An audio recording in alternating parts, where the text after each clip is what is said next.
Hello everyone. Ngasi sa video ama hapchara sige video se last year namgiba video ne aine editing ga narration ga hapte na upload tawdaba narration haptaba habise aine su video ama YouTube ta yeng kana kainom aingonda kainoma learning phangdaba knowledge phangdaba se ai kaya yengning deba kainoma value laitaba haitare aduna ai su value laitaba pot se hapkatning deba toina hapkatna ba na pung hapta hapdo ai tongning deba kainoma viewers sing na yeng kana kainoma khanghobado value labor pot oina thagatninge aduna nahangai tawba ngamdadana haptabane ado mathang video mayam do ai editor narration hapaga adigi matamda namgi mayam do hapkena tawriba ado sig anyway sigi se akoi California da Muir Woods ana jaga am khak leba adugi do hiking chatlubagi namakpane ba ina adu si se ai mayam da haizara ake kamai tawbano. So first long drive kitang oe na nganna thole yumdagi aduga marakta kainoma Korean cafe ma thengnare aduda cha se na kumdare koi se sige se yawdaw khara watli marakta cha da di woods to da mafam da jabham leitabina adu se da yamna nana yam nungsina Korean gi restaurant am leirame ba moi gi se aduga manung da jangka na Korean artwork su adagi travelers ki tourist ki kana gadaba maps na booklet na chading na adum masu dum thamme moi gi se para ga amma ga leina da coffee ga tha da adagi akoina angang sing na burger dum da fries na order tore adagi adults na Korean ai bidin bak ana chai atop pot siram thangne kimchi ga suma am sema ga moi moi na sem sam da bi to adagi ready made items noodles ka sun to do season noodles to poki ke ka phang ba sige se same brand of chosen Manipuri kin thok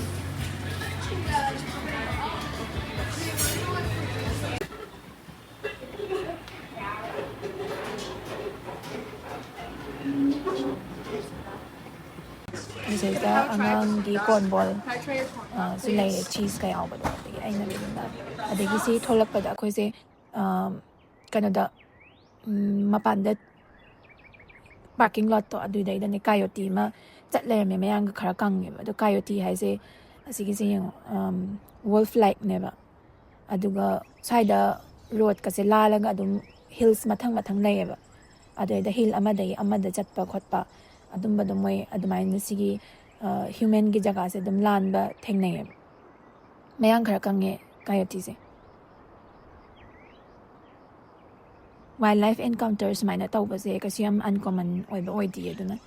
haidi mountains kai kayam leiba jaga ne ba California se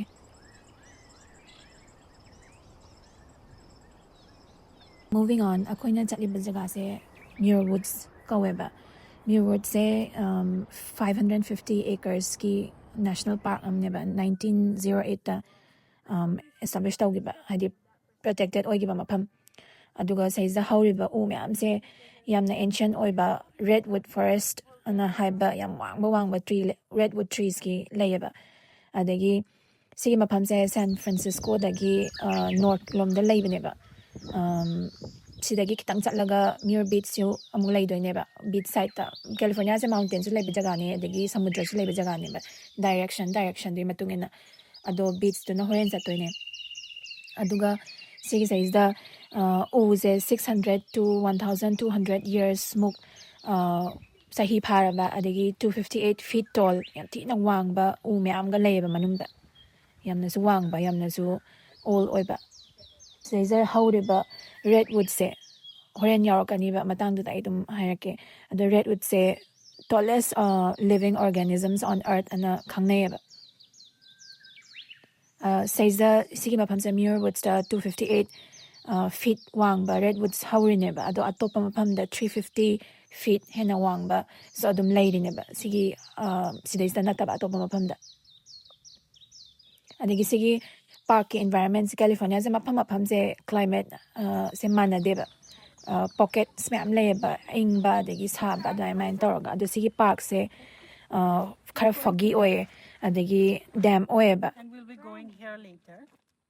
near beach. But we're gonna mount Tampalas. Tamalpais. I'm going. And on top of that they have the tower. Look, what's this ball? That's where they have the telescope. Mobile data phangdaba jaga sing lay deida mangna khotnaba thoktanaba sumaina proper maps kase ulaga lay si akoi screenshot toraga dum chatleba kaigumba by chance mangna danaba aduga si points da thingna si kai manung dasu board adum kai science theleba aduna kaisu yamna waningai budi late adubudi adai mi myam su dum foot traffic se dum layeba adu sigi se adult sing na dum ticket ka e sigi manung sai changaga adu moigi school ki program amada angang sing gi ticket se free oye aduga moina adult sing su puya bagi chance ama kaino offer mai pi bane ba moigi lamgi pot se khangna na ba encourage tawrine ba adumaina adu manung da saisa souvenirs te na park ki information daina kai daina loin tho e saisa animals ka se saisa yon kanogi stuffed animal mayam ga yoli se si parks da leiba mayam neba adi si natana California atopa jaga ga information kai ka su yamna yawe de books su yole postcards yole makhan pot mayam yole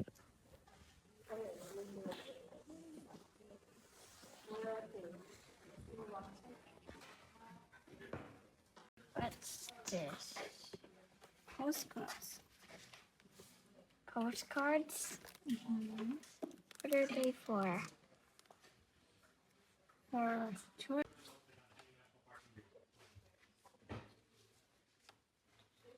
mammals da park da lay se black tailed deer na malay common adum oiba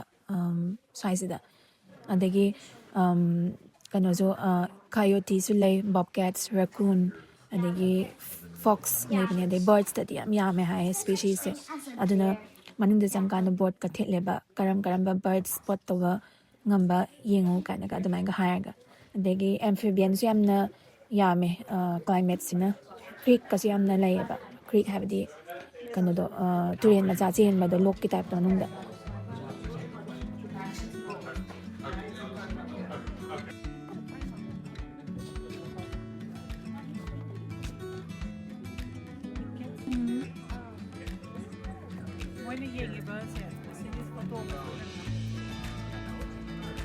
ako chena record to has see cross section of a giant redwood trees in ba sige se am power ba Thank you so much. sige se annual rings ne ba round not lise sige se aduga historical events to mark ta wine ba sige trees e 1021 years old sura kan da kap ke bane ba adu sige se yamna historical monument oina mai am yeng balak ne ba fiziki do adu dai di akoi se manung da chang e manung da sa pa smaina wood ki board work lai mafam starting je khara lai ba smaina mayam je tapna yengaga ease into the hiking kind of vibe ado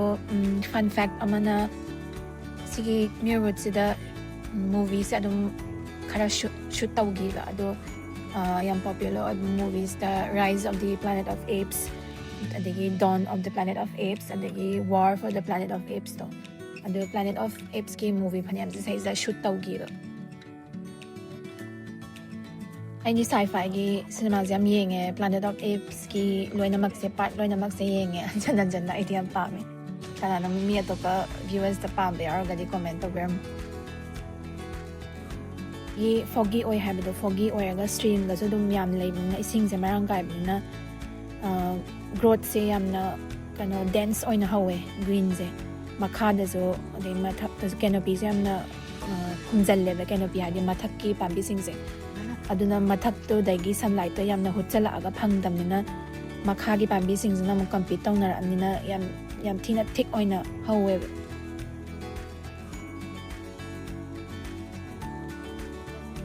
Saisa u me am u acho ba yam ancient u gi marak to samay man ndu changak pase dunya ama pura topam da yaw pa male mi saisa yam na relax oina lay se yam peaceful oya degi nature gi sound ga se makhan ta ba phange aduga sumaina sigi hiking tawba se kano mi amna sulak nei ade angang su dum chatpa ya ba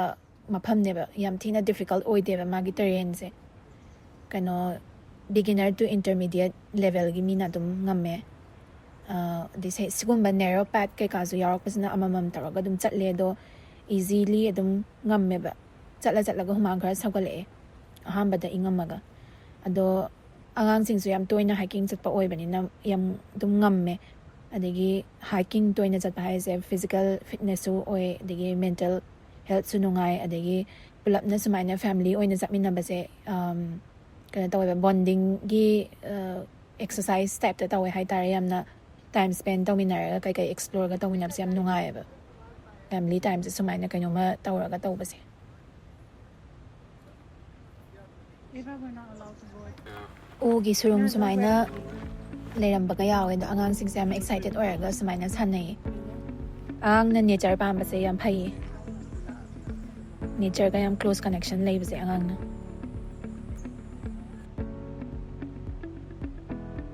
ꯃꯔꯛꯇꯁꯨ ꯑꯩꯈꯣꯏ ꯁꯨꯝ ꯆꯠꯄꯁꯩꯁꯤꯗ ꯃꯄꯥ ꯃꯆꯥ ꯃꯃꯥ ꯃꯆꯥ ꯃꯇꯣꯝꯗ ꯑꯗꯨꯃꯥꯏꯅ ꯄꯦꯔꯗꯒ ꯂꯥꯛꯄꯁꯨ ꯌꯥꯝ ꯌꯥꯎꯋꯦ ꯑꯗꯣ ꯃꯣꯏꯁꯤꯁꯨ ꯕꯣꯟꯗꯤꯡ ꯇꯧꯗꯣꯏꯅꯦꯕ ꯁꯨꯃꯥꯏꯅ hiking ꯆꯠꯃꯤꯟꯅꯕ ꯈꯣꯠꯄꯁꯦ ꯑꯉꯥꯡꯒ ꯄꯦꯔꯦꯟꯠꯀꯁꯦ ꯌꯥꯝꯅ close bond ꯂꯩꯒꯟꯕꯅꯦꯕ ꯌꯥꯝꯅ ꯑꯐꯕ ꯊꯕꯛꯅꯦ ꯍꯥꯏꯇꯥꯔꯦ electronicsꯀ ꯁꯨꯝ ꯁꯥꯟꯅꯔꯒ ꯂꯩꯕꯗꯨꯗꯤ ꯐꯠꯇꯦꯗꯅ ꯑꯩ ꯎꯒꯤ ꯁꯥꯏꯖꯁꯦ ꯌꯥꯝ ꯌꯦꯡꯍꯟꯅꯤꯡꯉꯦꯅ ꯑꯩꯒꯤ ꯕꯣꯗꯤꯁꯤꯒ ꯀꯩꯅꯣ ꯇꯧꯔꯒ ꯀꯝꯄꯦꯌꯔ ꯇꯧꯔꯒ ꯌꯦꯡꯅꯅꯕ ꯑꯩꯈꯣꯏ ꯆꯦꯗ ꯚꯤꯗꯤꯑꯣ ꯅꯝꯍꯜꯂꯤꯅꯦ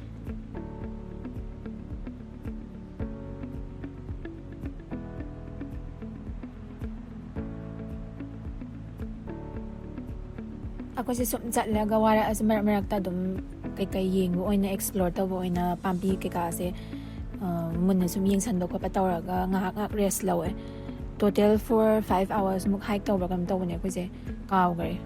ꯁꯔꯀꯜ ꯑꯣꯏꯅ ꯑꯗꯨꯝ ꯊꯣꯛꯂꯛ ꯌꯥꯕꯅꯦꯕ ꯍꯥꯏꯗꯤ ꯔꯤꯄꯤꯠ ꯇꯧꯗꯦꯕ ꯃꯐꯝ ꯑꯃ ꯆꯠꯈ꯭ꯔꯒ ꯗꯥꯏꯔꯦꯛꯁꯟ ꯑꯃꯗꯣ ꯑꯗꯨꯒꯤꯗꯣ ꯔꯤꯄꯤꯠ ꯇꯧꯗꯦꯕ ꯔꯥꯎꯟ ꯀꯣꯏꯔꯒ ꯑꯅꯧꯕ ꯗꯥꯏꯔꯦꯛꯁꯟꯗ ꯑꯗꯨꯝ ꯆꯠꯂ ꯊꯣꯛꯂꯛꯄꯅꯦꯕ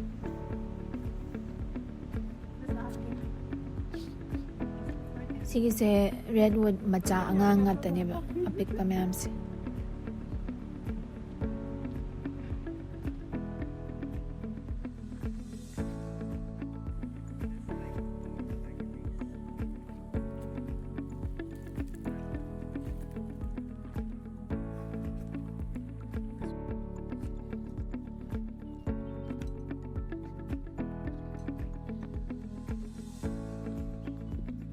ꯁꯨꯝ ꯆꯠꯂꯒ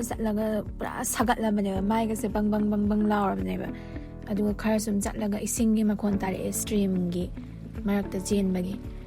ꯑꯗꯨ ꯑꯗꯨꯝ ꯀꯩꯅꯣꯁꯦ ꯇꯨꯔꯦꯟ ꯃꯆꯥ ꯂꯩꯔꯝꯃꯅꯤꯅ ꯑꯗꯨꯝ ꯈꯪꯉꯦ ꯑꯗꯨꯗꯒꯤ ꯈꯔ ꯆꯠꯂꯒ ꯑꯗꯨꯝ ꯎꯔꯛꯑꯦ ꯁꯨꯃꯥꯏꯅ ꯅꯨꯡ ꯃꯌꯥꯝꯒ ꯂꯩꯔꯒ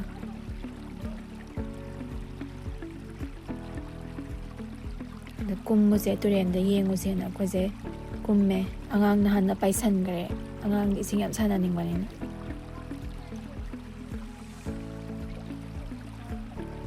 ꯁꯤꯒꯤ ꯏꯁꯤꯡꯁꯦ ꯂꯣꯛꯀꯤ ꯏꯁꯤꯡꯁꯦ ꯌꯥꯝ ꯊꯤꯅ ꯂꯨꯔꯒ ꯌꯥꯝ ꯏꯪꯉꯦ ꯄꯥꯏꯕꯗ ꯄꯨꯔꯥ ꯑꯥꯏꯁ ꯋꯥꯇꯔ ꯇꯥꯏꯞꯇ ꯑꯣꯏꯌꯦꯕ ꯑꯗꯨ ꯁꯤꯒꯨꯝꯕꯁꯤꯗꯅꯦꯕ ꯁꯦꯃꯟ ꯂꯩꯁꯦ ꯁꯦꯃꯟꯗꯤ ꯌꯥꯝ ꯏꯪꯕ ꯏꯁꯤꯡꯗ ꯂꯩꯕꯅꯦꯕ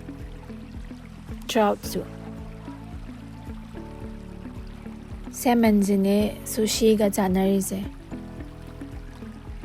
ꯑꯗꯒꯤ ꯇ꯭ꯔꯥꯎꯠꯁꯦ ꯑꯩꯅ ꯁꯨꯝ ꯄꯥꯕꯗ ꯇ꯭ꯔꯥꯎꯠꯁꯦ ꯃꯈꯜ ꯂꯩꯗꯅ ꯑꯗꯩꯗ ꯃꯅꯤꯄꯨꯔꯗꯁꯨ ꯇ꯭ꯔꯥꯎꯠ ꯃꯈꯜ ꯑꯃ ꯐꯪꯉꯦꯅ ꯑꯩꯅ ꯄꯥꯏꯌꯦꯕ ꯔꯦꯟꯕꯣ ꯇ꯭ꯔꯥꯎꯠ ꯑꯅ ꯑꯗꯨ ꯃꯥꯁꯨ ꯀꯣꯜ ꯋꯥꯇꯔꯗ ꯍꯦꯕꯤꯇꯦꯠꯇ ꯂꯩꯕ ꯉꯥꯅꯦ ꯍꯥꯏ ꯑꯜꯇꯤꯇ꯭ꯌꯨꯠꯇ ꯑꯗꯨꯅ north eastern states Sikkim Arunachal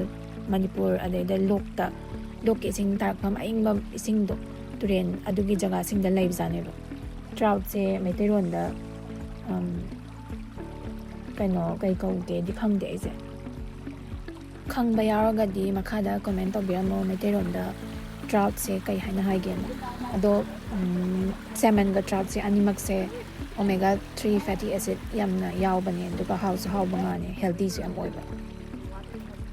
ꯁ꯭ꯃꯣꯀꯤꯡ ꯇꯧꯔꯁꯨ ꯍꯥꯎꯕꯅꯦ ꯒ꯭ꯔꯤꯂꯤꯡ ꯇꯧꯔꯁꯨ ꯍꯥꯎꯕꯅꯦ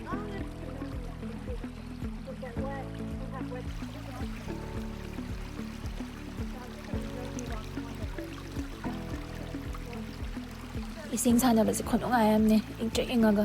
ꯑꯗꯒꯤ ꯊꯥꯏꯅꯒꯤ ꯎꯅꯥ ꯊꯥꯗꯔꯒ ꯔꯦꯁ ꯇꯧꯕꯤꯗꯣ ꯑꯗꯨꯒ ꯅꯨꯡꯗꯨꯝ ꯂꯪꯕꯗꯣ ꯑꯗꯨꯁꯨ ꯑꯉꯥꯡꯗ ꯇꯝꯕꯤꯔꯤꯅꯦꯕ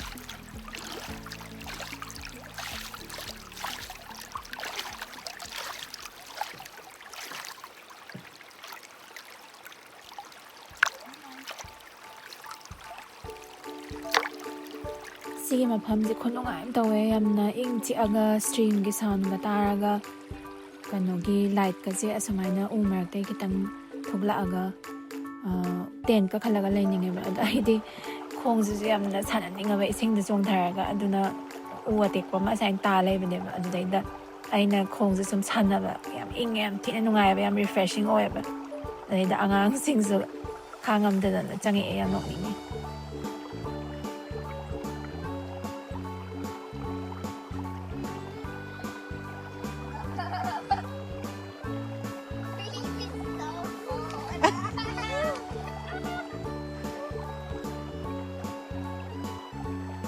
ꯁꯤꯒꯤ ꯅꯨꯃꯤꯠꯁꯦ ꯑꯉꯥꯡꯁꯤꯡꯁꯤꯒ ꯑꯩꯒ ꯑꯣꯏꯕꯗ ꯈ꯭ꯋꯥꯏꯗꯒꯤ one of the best memories ꯍꯥꯏꯇꯥꯔꯦ ꯃꯣꯏꯒꯤ ꯁꯤꯒꯤ ꯑꯦꯖꯁꯤꯒꯤ ꯑꯣꯏꯒꯗꯕꯗ ꯃꯊꯪ ꯎꯅꯕꯗꯗꯤ ꯑꯃꯨꯛ ꯆꯥꯎꯈ꯭ꯔꯅꯤꯕ ꯁꯤ ꯑꯗꯨꯝ ꯅꯤꯡꯁꯤꯡꯒꯅꯤ ꯁꯤꯒꯤ ꯚꯤꯗꯤꯑꯣꯁꯦ ꯑꯗꯨꯝ ꯌꯦꯡꯕꯗ ꯌꯥꯝ ꯅꯨꯡꯁꯤꯔꯅꯤ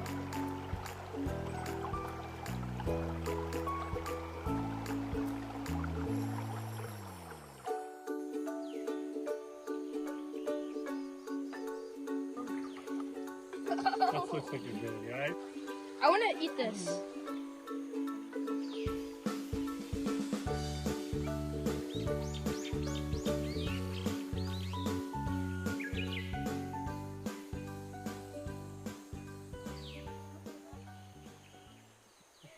ꯃ꯭ꯌꯨꯔꯋꯨꯠꯁꯦ ꯕꯔꯗ ꯋꯥꯆꯔꯁꯅꯁꯨ ꯌꯥꯝ ꯂꯥꯛꯄ ꯃꯐꯝꯅꯦ ꯗꯤꯐ꯭ꯔꯦꯟ ꯕꯔꯗꯁ ꯌꯥꯝ ꯂꯩꯌꯦ ꯃꯈꯣꯟ ꯃꯌꯥꯝꯁꯦ ꯌꯥꯝ ꯇꯥꯕ ꯐꯪꯉꯦ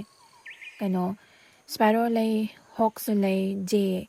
ꯃꯈꯜ ꯃꯈꯜ ꯂꯩ ꯚꯜꯆꯔꯁꯨ ꯂꯩ ꯍꯥꯏ ꯑꯩꯈꯣꯏꯕꯨꯗꯤ ꯎꯔꯛꯇꯦ ꯑꯗꯨꯒ ꯋꯨꯠ ꯄꯦꯀꯔꯁ ꯍꯃꯤꯡ ꯕꯔꯗ ꯑꯗꯒꯤ ꯄꯤꯖꯟ ꯑꯗꯒꯤ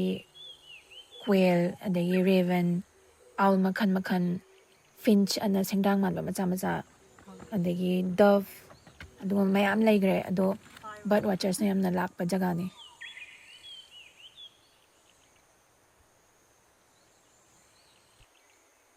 ꯑꯗꯒꯤ ꯑꯦꯅꯤ ꯁꯨꯃꯥꯏꯅ ꯅꯦꯆꯔꯒꯤ ꯑꯣꯏꯕ ꯖꯒꯥ ꯆꯠꯄꯁꯦ ꯅꯦꯆꯔꯁꯦ ꯔꯦꯁꯄꯦꯛ ꯇꯧꯕ ꯑꯣꯏꯅ ꯃꯥꯒꯤ ꯃꯐꯝꯁꯤꯒꯤ ꯃꯔꯝꯗ ꯂꯣꯏ ꯈꯪꯒꯗꯕꯅꯤ ꯀꯔꯤ ꯀꯗꯥꯏꯗ ꯀꯃꯥꯏꯅ ꯂꯩ ꯀꯔꯤꯅ ꯇꯣꯛꯁꯤꯛ ꯑꯣꯏ ꯀꯔꯤꯅ ꯑꯣꯏꯗꯦ ꯀꯩꯀꯥꯗꯣ ꯑꯗꯨꯒꯤ ꯏꯟꯐꯣꯔꯃꯦꯁꯟꯗꯣ ꯑꯗꯣ ꯁꯤꯒꯤ ꯄꯥꯔꯛꯁꯩꯁꯤꯗ ꯀꯩꯅꯣ ꯍꯧꯖꯤꯛꯀꯤ ꯃꯅꯥ 3 ꯂꯣꯡꯕ ꯑꯃ ꯑꯩꯅ ꯎꯠꯈꯤꯕꯗꯣ ꯑꯗꯨꯒꯤꯗꯣ ꯄꯣꯏꯖꯟ ꯑꯥꯏꯚꯤ ꯑꯣꯔ ꯄꯣꯏꯖꯟ ꯑꯣꯛ ꯍꯥꯏꯅ ꯈꯪꯅꯕꯗꯨꯅꯦꯕ ꯑꯗꯨꯒꯤꯗꯣ ꯄꯥꯏꯔꯨꯀꯥꯟꯗ ꯊꯦꯡꯉꯨꯀꯥꯟꯗ ꯑꯦꯂꯔꯖꯤꯛ ꯔꯦꯁ ꯊꯣꯛꯑꯒ ꯃꯊꯥ ꯄꯣꯝꯕꯗꯣ ꯑꯗꯨꯒꯤꯗꯨꯅꯦꯕ ꯑꯗꯨ ꯄꯣꯏꯖꯟ ꯑꯣꯛꯇꯣ ꯑꯗꯨ ꯁꯤ ꯅꯥꯀꯟ ꯅꯥꯀꯟꯗ ꯁꯥꯏꯗꯇ ꯍꯧꯋꯤ ꯃꯌꯥꯝꯁꯦ ꯄꯣꯏꯖꯟ ꯑꯣꯛ ꯌꯥꯝ ꯍꯧꯋꯦꯕ ꯑꯗꯣ ꯀꯩꯁꯨꯝꯇ ꯀꯤꯅꯤꯡꯉꯥꯏ ꯑꯣꯏꯗꯦ ꯖꯁ ꯊꯦꯡꯕꯤꯗ꯭ꯔꯒ ꯂꯣꯏꯔꯦ ꯃꯥꯗꯣ ꯌꯦꯡꯒꯦꯁꯨ ꯆꯩꯅ ꯀꯛꯑꯅ ꯑꯗꯨꯝ ꯍꯜꯂꯒ ꯑꯗꯨꯝ ꯌꯦꯡꯉꯦ ꯁꯩꯁꯤꯗ ꯄ꯭ꯔꯣꯇꯦꯛꯇꯦꯠ ꯑꯣꯏꯕ ꯁꯦꯃꯟ ꯃꯈꯜ ꯑꯃ ꯀꯣꯍꯣ ꯁꯦꯃꯟ ꯑꯅ ꯑꯗꯨ ꯎꯠꯂꯦ ꯑꯗꯩ ꯃꯊꯪ ꯁꯩꯁꯤꯗ ꯎꯗ ꯃꯇꯨꯝ ꯄꯛꯏꯁꯦ ꯁꯤꯒꯤꯁꯦ ꯇ꯭ꯌꯨꯃꯔ ꯃꯈꯜ ꯑꯃꯅꯦꯕ ꯎꯁꯤꯒꯤ Cross section. ꯃꯥꯁꯦ ꯕꯔꯜ ꯍꯥꯏꯅꯁꯨ ꯈꯪꯅꯩꯌꯦꯕ ꯃ꯭ꯌꯨꯔꯋꯨꯠꯁꯇ ꯎ ꯑꯔꯤꯕꯗ ꯌꯥꯝ ꯂꯩꯌꯦꯕ ꯁꯤꯒꯤꯁꯦ ꯁ꯭ꯇ꯭ꯔꯦꯁꯅꯁꯨ ꯀꯣꯁ ꯇꯧꯕ ꯌꯥꯏ ꯅꯠꯇ꯭ꯔꯒ ꯏꯟꯖꯨꯔꯤꯅ ꯅꯠꯇ꯭ꯔꯒ ꯐꯪꯒꯁꯅ ꯑꯗꯣ ꯁꯤ ꯇꯧꯔꯦꯅ ꯍꯥꯏꯔꯒ ꯎꯁꯦ ꯁꯤꯗꯣꯏꯕ ꯅꯠꯇꯦꯕ ꯁꯔꯚꯥꯏꯚꯦꯜ ꯃꯦꯀꯥꯅꯤꯖꯝꯒꯤ ꯇꯥꯏꯞꯇꯅꯦꯕ ꯃꯣꯏꯒꯤ ꯑꯗꯣ ꯁꯤꯒꯤ ꯄꯥꯔꯠꯁꯦ ꯀꯛꯑꯒ ꯃꯅꯨꯡꯁꯤꯗꯩꯁꯤꯗꯅꯦ ꯗꯤꯖꯥꯏꯟꯁꯦ ꯁꯨꯃꯥꯏꯅ ꯃꯅꯨꯡꯁꯤꯗꯩꯗ ꯁ꯭ꯋꯔꯜ ꯃꯌꯥꯝ ꯂꯩꯌꯦꯕꯀꯣ ꯁꯤꯒꯤꯁꯤꯅ ꯄ꯭ꯔꯣꯇꯦꯛꯇꯤቭ ꯃꯦꯀꯥꯅꯤꯖꯝ ꯑꯣꯏꯔꯒ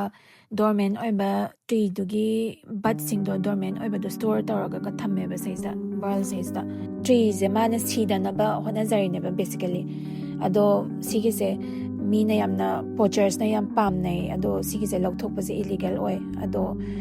ꯃꯥꯔꯀꯦꯠꯇ ꯂꯥꯛꯑꯒꯗꯤ ꯌꯥꯝ ꯇꯥꯡꯅ ꯌꯣꯜꯂꯦ ꯍꯥꯏꯇꯥꯔꯦ ꯃꯊꯪꯁꯦ ꯑꯗꯨꯗꯩꯗꯤ ꯑꯩꯈꯣꯏꯁꯦ ꯄꯥꯔꯛꯁꯦ ꯊꯣꯛꯂꯛꯑꯒ ꯃ꯭ꯌꯨꯔ ꯕꯤꯆ ꯔꯣꯝꯗ ꯑꯃꯨꯛ ꯍꯥꯏꯗꯧꯔꯅꯤꯕ ꯈꯔ ꯂꯥꯞꯇꯦ ꯑꯗꯨꯝ ꯑꯗꯨ ꯕꯤꯆ ꯔꯣꯝꯗ ꯑꯃꯨꯛ ꯆꯠꯂꯅꯤ ꯃꯐꯝꯁꯤꯗ ꯁꯥꯡꯅ ꯂꯥꯞꯅ ꯕꯤꯆꯇꯨꯁꯨ ꯀꯣꯏꯊꯣꯔꯛꯑꯁꯦꯅ ꯑꯗꯒꯤ ꯕꯤꯆꯁꯦ ꯍꯦꯛ ꯌꯧꯕꯒ ꯁ꯭ꯋꯥꯏꯗ ꯂꯩꯔꯤꯕ ꯁꯥ ꯃꯌꯥꯝ ꯃꯦꯃꯦꯜ ꯀꯩꯀꯥ ꯑꯗꯒꯤ ꯕꯔꯗꯁ ꯀꯩꯀꯥ ꯃꯌꯥꯝꯁꯦ ꯑꯃꯨꯛ ꯄꯣꯁꯇꯔꯗ ꯊꯦꯠꯂꯒ ꯐꯖꯅ ꯑꯦꯖꯨꯀꯦꯁꯅꯦꯜ ꯃꯦꯇꯤꯔꯤꯌꯦꯜ ꯑꯗꯨꯝ ꯂꯩꯔꯝꯃꯤ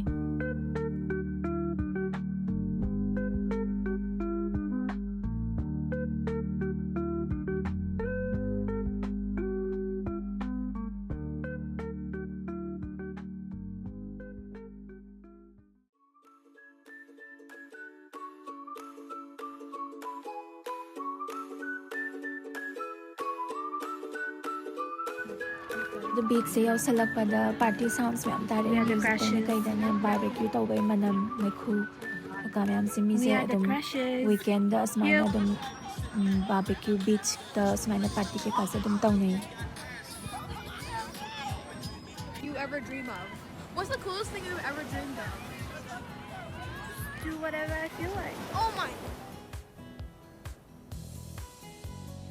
My life! ꯅꯦꯐ꯭ꯌꯨꯁꯦ ꯑꯩꯒ ꯀꯥꯔꯟ ꯑꯗꯨꯝ ꯇꯥꯟꯅꯩ ꯃꯔꯩꯗ ꯑꯗꯨꯝ ꯌꯦꯠꯅꯔꯒ ꯄꯨꯔꯥ ꯃꯆꯤꯟ ꯃꯅꯥꯎꯒꯤ ꯇꯥꯏꯞꯇ.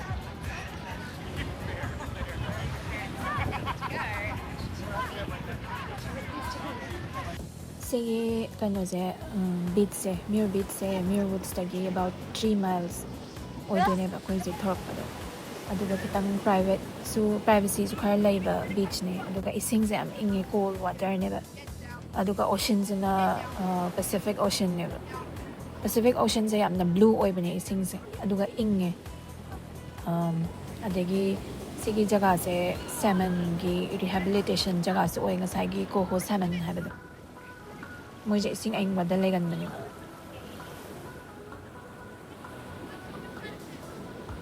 ꯁꯔꯐꯤꯡꯒꯁꯨ ꯈꯔ ꯇꯧꯅꯩꯌꯦ. ꯑꯗꯒꯤ ꯃꯤ ꯑꯗꯨꯝ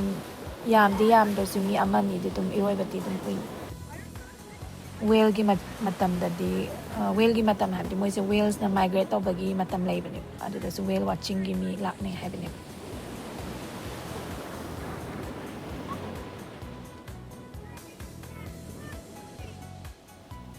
ꯑꯩꯒꯤ ꯅꯦꯐ꯭ꯌꯨꯁꯦ ꯑꯍꯥꯟꯕꯗ ꯈꯣꯡꯎꯞ ꯂꯧꯊꯣꯛ ꯌꯥꯔꯝꯗꯕꯅꯦꯕ. ꯑꯗꯣ ꯃꯥꯁꯦ ꯕꯤꯆꯇ ꯑꯁꯨꯃꯥꯏꯅ ꯀꯨꯝꯊꯗ꯭ꯔꯤꯖꯥꯠꯅꯦꯕ ꯈꯣꯡꯎꯞꯀ ꯂꯧꯊꯣꯛꯑꯒ. ꯑꯗꯣ ꯑꯩꯅ ꯇꯧꯕꯁꯦ ꯎꯔꯒ ꯃꯥꯁꯨ ꯉꯥꯛꯂꯩ ꯂꯧꯊꯣꯔꯛꯑꯅꯤ. ꯑꯗꯨꯗꯩꯗꯤ ꯁꯥꯟꯅꯕ ꯍꯧꯈꯤꯕꯗꯒꯤ ꯋꯥꯟꯁ ꯅꯨꯡꯉꯥꯏꯕꯗꯣ ꯈꯪꯈꯤꯕꯗꯒꯤ ꯊꯣꯛꯂꯛꯎ ꯌꯥꯗ꯭ꯔꯦꯗꯅ ꯂꯩꯈꯣꯝꯅ ꯄꯨꯡꯇꯩ ꯇꯩꯗꯅ. ꯑꯉꯥꯡꯁꯤꯡꯁꯦ ꯂꯣꯏ ꯃꯥꯟꯅꯕꯖꯥꯠꯅꯤ. ꯕꯤꯆꯀꯤ ꯂꯩꯈꯣꯝ ꯍꯥꯏꯁꯦ ꯑꯁꯤꯁꯦ ꯂꯩꯉꯣꯏꯅꯦꯕ, ꯄꯨꯔꯥ ꯁꯦꯟꯗꯤ ꯑꯣꯏꯌꯦꯕ. ꯑꯗꯨꯅ ꯐꯤꯗꯁꯨ ꯅꯞꯁꯜꯂꯒ ꯀ꯭ꯔꯪ ꯂꯥꯎꯗꯣꯏꯅꯦꯕ. ꯈꯣꯡꯗꯁꯨ ꯀ꯭ꯔꯪ ꯂꯥꯎꯗꯣꯏꯅꯦꯕ. ꯁꯤ ꯂꯣꯏꯔꯒ ꯈꯣꯡꯎꯞ ꯎꯞꯁꯟꯕꯒꯁꯦ ꯌꯥꯝ ꯋꯥꯗꯣꯏꯅꯦ. ꯑꯗꯒꯤ ꯐꯤ ꯁꯨꯕꯗꯁꯨ ꯐꯖꯅ ꯀꯟꯊꯣꯛꯑꯒ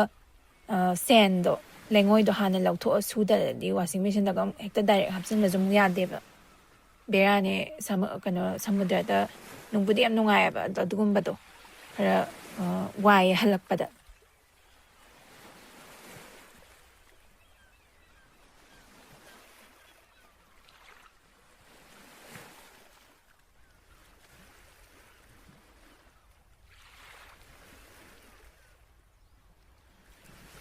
ꯁꯃꯨꯗ꯭ꯔꯒꯤ ꯏꯊꯛ ꯀꯥꯔꯛꯄꯒꯤ ꯁꯥꯎꯟꯁꯦ ꯌꯥꯝ ꯀꯥꯃꯤꯡ ꯑꯣꯏꯕꯅꯤ. ꯃꯥꯏꯟꯁꯦ ꯄꯨꯔꯥ ꯏꯪꯊꯕꯅꯤ.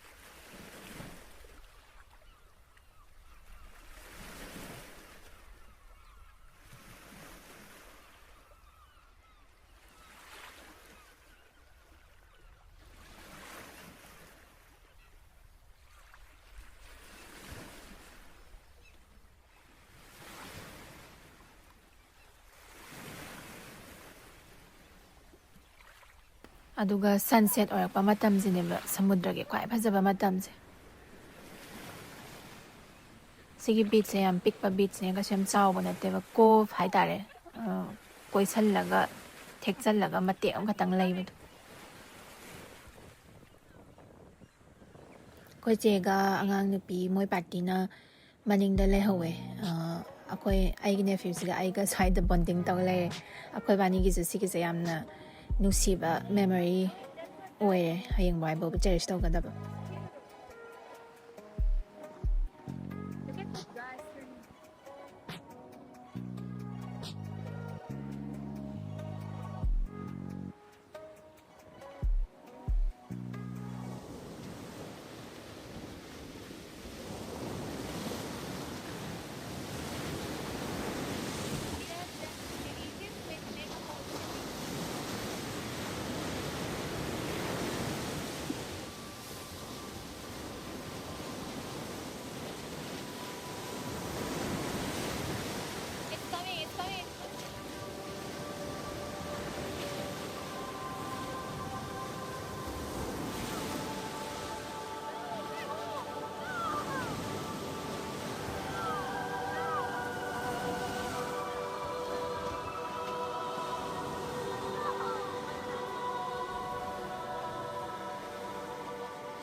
ꯑꯉꯥꯡ ꯑꯃ ꯕꯤꯆ ꯀꯨꯝꯊꯔꯨꯕꯗꯒꯤ ꯅꯨꯡꯉꯥꯏꯃꯟꯈꯤꯗꯅ ꯊꯣꯛꯂꯛꯎ ꯌꯥꯗ꯭ꯔꯦ ꯁꯥꯟꯅꯗꯅ ꯂꯩꯈꯤꯕꯗꯒꯤ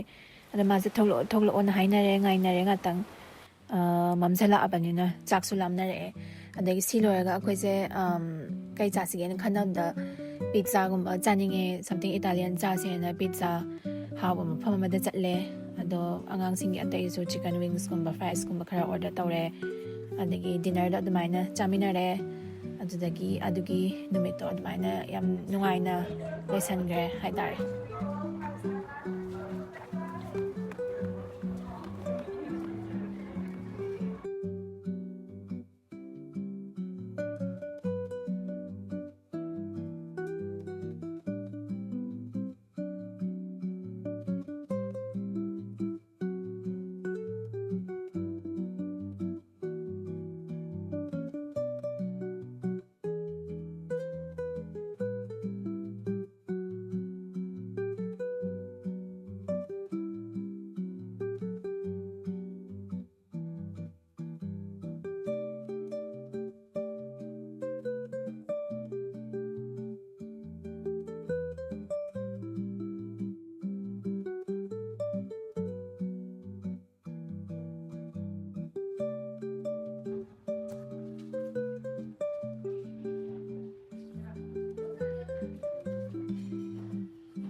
This one is like meatball and some other veggies, and this is the classic more pepperoni. I like melon's pizza. That's just ordered 2 plates. ꯑꯗꯣ ꯉꯁꯤꯒꯤꯗꯤ ꯚꯤꯗꯤꯑꯣꯁꯦ ꯁ꯭ꯋꯥꯏꯗ ꯑꯃꯨꯛ ꯂꯣꯏꯁꯜꯂꯒꯦ ꯑꯗꯣ ꯃꯊꯪ ꯑꯃꯨꯛ ꯊꯦꯡꯅꯔꯁꯦ Thank you for watching. Bye.